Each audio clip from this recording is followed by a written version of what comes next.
Welcome alpha. பிறகு இயேசு கிறிஸ்துவின் நாமத்திலே உங்களை வாழ்த்துகிறேன்.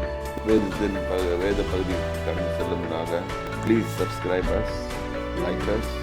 ரெண்டாவது அங்கே கொடுக்கப்பட்டிருக்கோம் ஃபோன் நம்பர், அதுக்கு கான்டாக்ட் பண்ணுங்கள், பேசுவாங்க. உங்கள் செய்திகளை எஸ்எம்எஸ் நீங்கள் அதில் கொடுக்கலாம், கான்டாக்ட் பண்ணுங்கள். நாங்கள் உங்களுக்கு பதில் செய்வோம், உங்களுக்காக ஜெபிப்போம். அதான் பலியை பார்க்கலும் காணிக்கை, பலியை பார்க்கலும் காணிக்கை, பலியும் காணிக்கையும் பார்க்கலும் கீழ்ப்படுதலே உத்தமம்னு சொல்கிறாரு. இந்த இடத்துல உன் சகோதரனுக்கு விடமாக செய்துட்டு வந்துட்டேன், நான் போய் அவனோட ஒப்புரவாகிட்டு வந்துட்டு அப்புறம் காணிக்கை செலுத்துன்றாரு. என்னை விரிவாக சொன்ன போனால் பெரிய கதையாகும். ஆகவே obedience brings us closer to the lord God. கீழ்ப்படிதல் கர்த்தருக்கு நேராக நம்மை கொண்டு வரும். சரி, இப்போ வந்து இப்போ 1 சாமுவேல் போயிடலாம். 1 சாமுவேல் 15ஆம் அதிகாரத்துக்கு 22. அதற்கு சாமுவேல், கர்த்தருடைய சத்தத்திற்கு கீழ்ப்படுகிறதை பார்க்கிலும் சர்வாங்க தகனங்களும் பலிகளும் கர்த்தருக்கு பிரியமாயிருக்குமோ? நீ லஞ்சம் கொடுக்க முடியாதுன்றாரு. டேரக்டா நீ காணிக்கை அதிகமாக கொண்டு வச்சிட்டினா அது மேலே கர்த்தர் பிரியமாக இருப்பாருன்னு நினைக்கிற. சாரி, முதல்ல கர்த்தர்கிட்ட ஒப்புரவாகிட்டு வந்துட்டு காணிக்கை செலுத்து. காணிக்கை செலுத்த வேண்டியது உன் கடமை, நீ செய்கிற. ஏனென்றால் அவர் கர்த்தர், உன்னை உருவாக்கினவர். நீ காணிக்கை செலுத்த வேண்டியது உனக்கு விதிக்கப்பட்ட நியதி, நீ செய்து தான் ஆகணும்.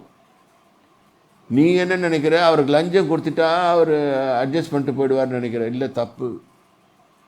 இப்போ தான் மனுஷருக்கு ஃபெயில் ஆகுறது.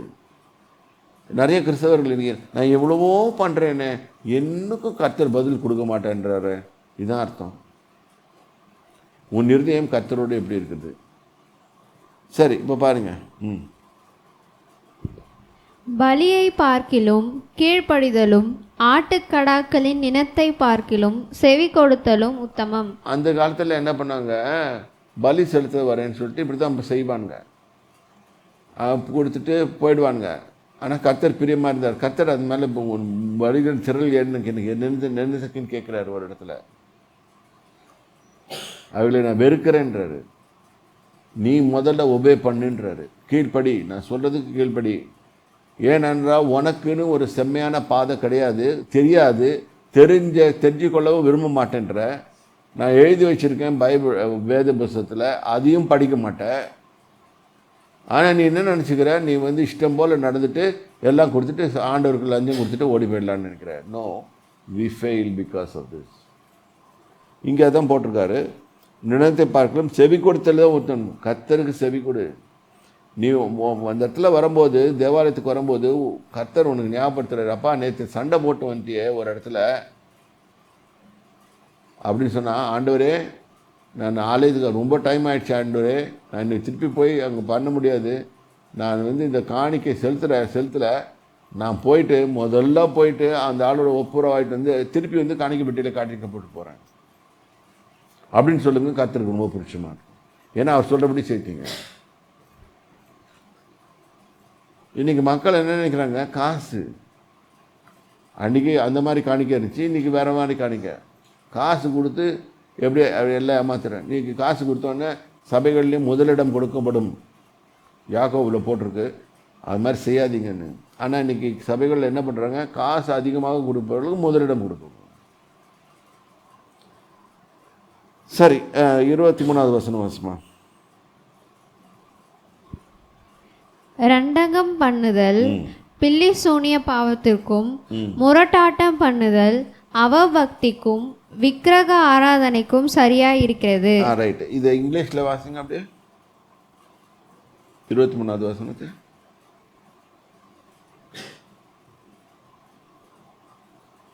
ஏன் இதை இங்கிலீஷில் வாசிக்கணும்னு சொன்னேன்னா நம்மளுக்கு புரியணும். நிறைய பேர் இங்கிலீஷில் படிக்கிற மனுஷங்க இருப்பாங்க, காட் இஸ் அட்ஜஸ்ட்மெண்ட் காடுன்னு நினைப்பாங்க. அவங்களுக்கு சொல்கிறேன். For rebellion is like the rebellion. கீழ்ப்படியாமல் போகிறது பேர் என்னது? Rebelling.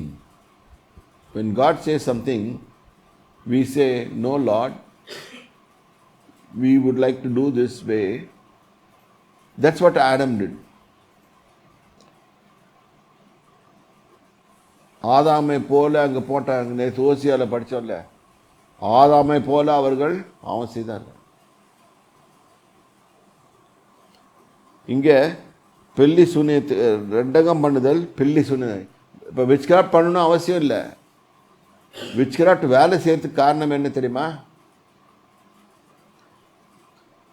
விச்கிராஃப்ட் வேலை செய்யறதுக்கு காரணம் என்ன தெரியுமா? நம்ம கீழ்ப்படியாமல் இருக்கிறது. சரியா? ரெண்டகம் பண்ணுதல் பில்லி சுனித்துக்கும், முரட்டாட்டம் பண்ணுதல் அவபக்திக்கும் விக்கிரக ஆராதனைக்கும் சரியாய் இருக்கிறது. இங்கிலீஷ்ல வாசிமாத. And arrogance is like the evil of arrogance. Okay, arrogance idol worship க்கு சமானமா இருக்குது. When we are when God says something, இல்லை நான் இப்படி தான் நடப்பேன்,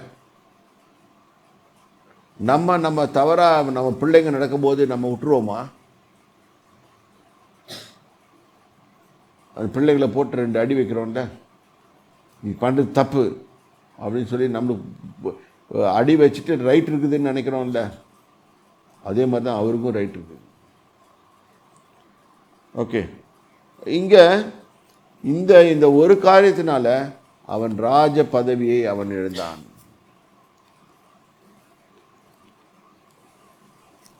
இப்போ now let us come back to Proverbs 3rd chapter.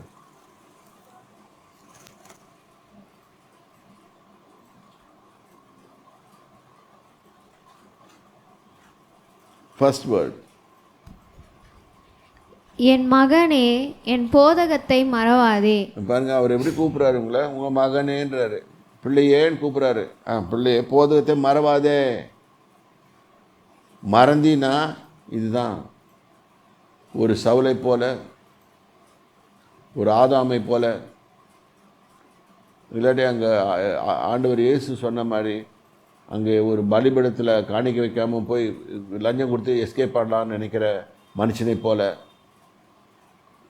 மகனே போதத்தை மறவாதே. What I like you do, then what you like I will do. What God likes, when we do what God likes, He will do what we like. இதுதான் அங்கே இருக்கிறதே. இதை விட்டுட்டு கர்த்தர் எனக்கு நான் ஜோம் பண்ணிக்கிட்டே இருக்கிறேன், காத்திருப்பு கூட்டம் எல்லாம் ஜோம் பண்ணுறாங்க, என்ன ஒன்றும் வேலை செய்ய மாட்டேங்குது. காரணம் என்னென்னா, what God likes we don't do. What we like we expect God to do. இது அந்த விஸ்டம் தியரிக்கு எதிராடையாக இருக்குது. What God likes you do, then what you like God will do. நீ கேளு, அப்போ நல்ல மார்க் எடுன்னு கர்த்தர் ஹெல்ப் பண்ணுவார். நீ எதுவுமே கண்டுக்க மாட்ட அவரை, எப்படி அவர் உனக்கு நன்மை செய்வார்னு எதிர்பார்க்க முடியும்? அவர் சொல்கிறாரு, மகனே வேதத்தை வாசி. இங்கே சொல்கிறார் திருப்பியும், போதகத்தை மறவாதே, போதகத்தை மறவாதே. இந்த வசனத்தை வச்சுக்கிட்டே நானும் சொல்லிகிட்டே இருக்கிறேன் உங்களுக்கு. நீங்களே யோசனை பண்ணும், ஏன் நான் போதத்தை மறக்கக்கூடாது? ஏனென்றால் ஆதாமுக்கு கர்த்தர் போதித்தார், அந்த பழத்தை சாப்பிடாதே என்று போதித்தார். ஆதாம் அதில் தான் கை வச்சு சாப்பிட்டான். அவன் செய்யல, அவன் மனைவி செய்துட்டா.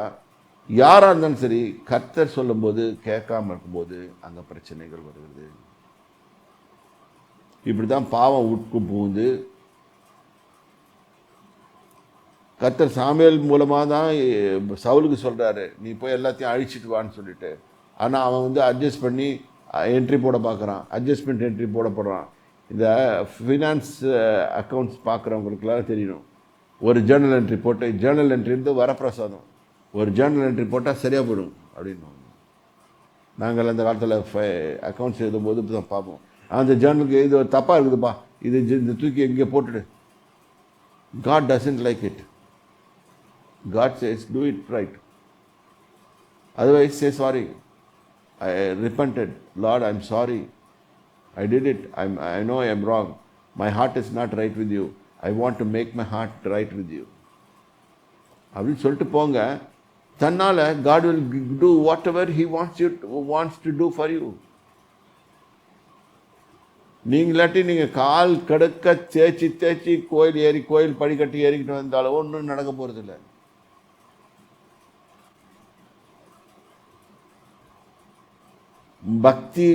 பக்தி வீணா இருக்கக்கூடாது. பக்தி ரிசல்ட் கொண்டாடணும். What is the result we are getting? இதை குறித்து அடுத்த நாளும் பார்ப்போம். கர்த்தருடைய நாமத்தில் உங்களை ஆசீர்வதிக்கிறேன். நேரமாக அதிகமாகிவிட்டது. ஜெபித்து கடந்து செல்லலாம். சர்வ வல்லவரே, உண்மை நன்றியோடு ஸ்தோத்திரிக்கிறோமப்பா. வார்த்தைக்கு கீழ்ப்படுகிறது குறித்தும் தேவனுடைய சொல் பேச்சு கேட்டு நடக்கிறதுக்கும் உள்ள வித்தியாசத்தை நாங்கள் வாசித்தோமப்பா. நீங்கள் சொந்த இச்சையின்படி நடக்கும்போது என்ன நடக்கிறது என்றது பார்த்தோம். தேவனாய கர்த்தாவே, நீர் அருள் புரியும். இந்த கேட்டுக்கொண்டிருந்த எல்லா ஆடியன்ஸ் மனசில் நீங்கள் பேசியுங்க. அவர்கள் திருந்தி என் தேவனாய கர்த்தாவே, ஒவ்வொருவரும் உங்கள் இடத்தில் நன்மையானவைகளை ஈவுகளை பெற்றுக்கொள்ள கிருபையா தாருங்க. இந்த காலத்து சபைகள் வேறு மாதிரி போதிக்கிறது கர்த்தாவே. நாங்கள் அது மாதிரி போதிக்காமல் விகற்பமாய் போதிக்காமல் என் தேவனாய் கர்த்தாவே, நீர் வேதத்தில் என்ன கூறியிருக்கிறோ அதை மட்டும் நாங்கள் பிரசங்கிக்க எங்களுக்கும் கிருபை தாருங்க. ஆசீர்வதிங்க. இயேசு கிறிஸ்துவின் விலையேறப்பட்ட நாமத்தினாலே ஆமென்.